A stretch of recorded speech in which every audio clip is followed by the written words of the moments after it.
ఆంధ్రప్రదేశ్ రాష్ట్ర విద్యా, IT, electronics శాఖల మంత్రి నారా లోకేష్ అమెరికా పర్యటన విజయవంతంగా బిజీగా కొనసాగుతుంది. రాష్ట్రానికి పెట్టుబడులను ఆకర్షించడమే లక్ష్యంగా ఆయన ప్రముఖ కంపెనీల సీఈఓలు, ప్రతినిధులతో వరుసగా భేటీలు నిర్వహిస్తున్నారు. ఈ పర్యటనలో భాగంగా ఆయన ముఖ్యంగా ఐటీ, మౌలిక సదుపాయాల ఆధునీకరణ, డీప్ టెక్ రంగాల్లో పెట్టుబడుల ఆకర్షణ, గ్లోబల్ క్యాపబిలిటీ కేంద్రాల ఏర్పాటుపై ఫోకస్ పెట్టారు. డిజిటల్ గవర్నెన్స్ లక్ష్యంగా ఓప్స్ ర్యాంప్తో భేటీ అయ్యారు మంత్రి లోకేష్. ఈ సందర్భంగా ఏపీలో స్మార్ట్ సిటీలు, డిజిటల్ గవర్నెన్స్, ఎలక్ట్రానిక్స్ తయారీ క్లస్టర్ల కోసం ఐటీ మౌలిక సదుపాయాల ఆధునీకరణకు మద్దతు ఇవ్వాలని విజ్ఞప్తి చేశారు. ముఖ్యంగా అమరావతిలో డిజైన్ అండ్ ఇన్నోవేషన్ అకాడమీ ఏర్పాట్లు చేయాలని కోరారు.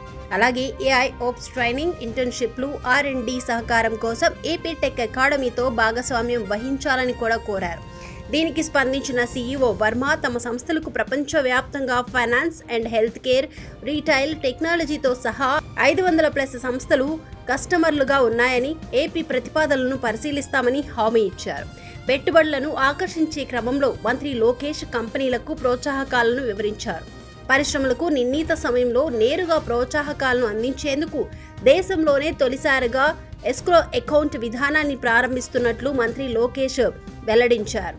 ఈ పర్యటన ద్వారా ఆంధ్రప్రదేశ్ రాష్ట్రం ఐటీ, టెక్నాలజీ రంగాల్లో మరిన్ని పెట్టుబడులను ఆకర్షించే అవకాశం ఉందని విశ్లేషకులు భావిస్తున్నారు.